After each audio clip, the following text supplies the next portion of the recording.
नमस्कार, मैं रुमैसा खान टेक्निया न्यूज में आपका स्वागत है।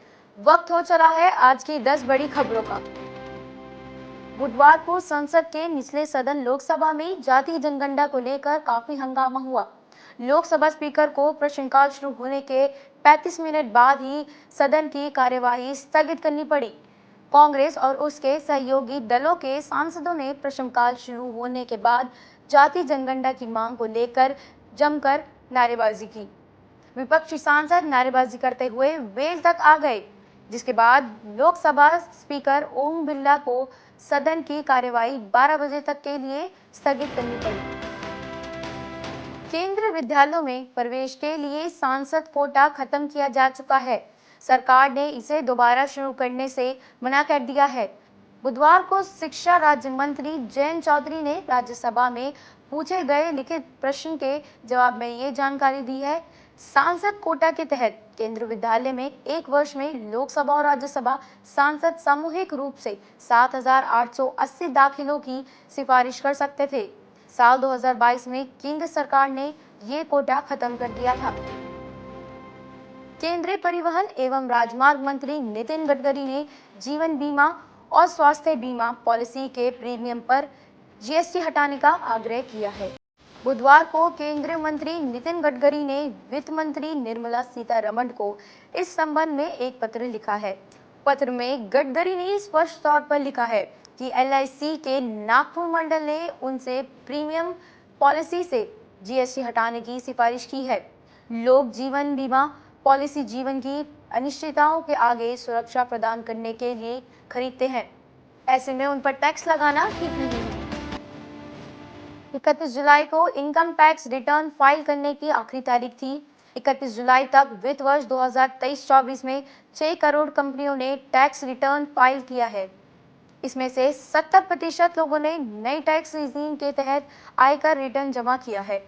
राजस्व सचिव संजय मल्होत्रा ने इसकी जानकारी दी है। नई टैक्स रिजीम के तहत सरकार ने आयकर की गणना को आसान कर दिया है, जिसमें 7 लाख रुपए तक की आय पर कोई टैक्स नहीं है, जबकि पुरानी टैक्स रिजीम के तहत 5 लाख रुपए तक की आय टैक्स फ्री थी।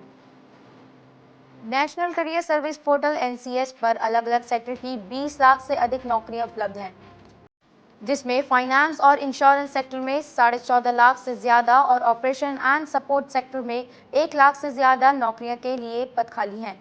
इसके अलावा IT and communication, manufacturing, transport and storage और शिक्षा जैसे कई सेक्टरों में नौकरियां मौजूद हैं। इनमें 12वीं पास से लेकर आईटीआई और डिप्लोमा डिग्री होल्डर्स अप्लाई कर सकते हैं। एनसीएस पोर्टल श्रम एवं रोजगार मंत्रालय द्वारा संचालित किया जाता है।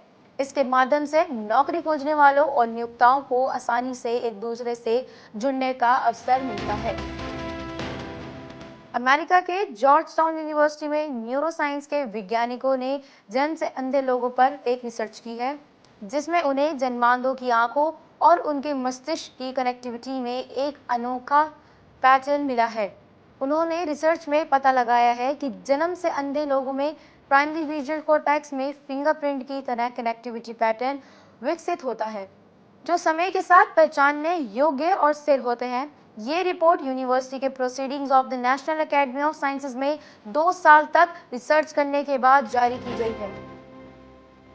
Tecnia institute of advance studies में नए सत्र के लिए एडमिशन जारी है। टेक्निया में सीयूईटी पास छात्र एडमिशन के लिए अप्लाई कर सकते हैं। टेक्निया में graduation program BBA, BCA, BCom और बीएजेएमसी में दाखिला लिए जा रहे हैं।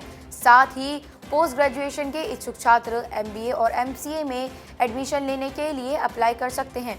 दाखिला लेने के लिए छात्र टेक्निया की ऑफिशियल वेबसाइट पर अप्लाई कर सकते हैं या कॉलेज पहुंचकर कोर्स के बारे में जानकारी ले सकते हैं। पूर्व भारतीय क्रिकेट कोच अंशुमन गायकवाड का निधन हो गया है। अंशुमन पिछले 1 साल से ब्लड कैंसर से जूझ रहे थे। उन्होंने बुधवार को 71 वर्ष की उम्र में लंदन के किंग्स कॉलेज हॉस्पिटल में इलाज के दौरान अंतिम सांस ली। अंशुमन भारत के पूर्व सलामी बल्लेबाज रहे हैं। उन्होंने भारत के लिए 1975 से लेकर 1987 तक क्रिकेट खेला। पहली बार वह 1997 से 1999 तक भारतीय टीम के कोच रहे। इसके बाद सन 2000 में वह दोबारा टीम के कोच बने।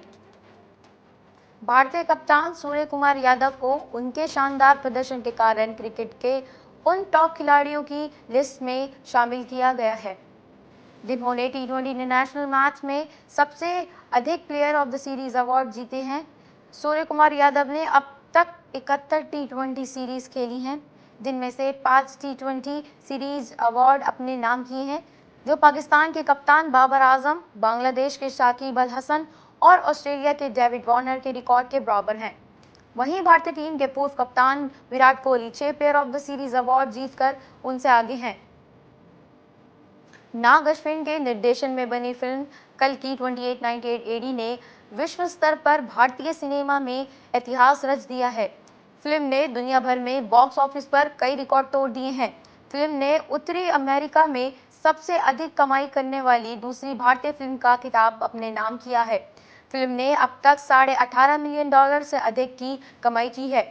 कल की 2898 एडी में सदी के महानायक अमिताभ बच्चन, कमल हसन, प्रभास और दीपिका पादुकोण अहम भूमिका में हैं।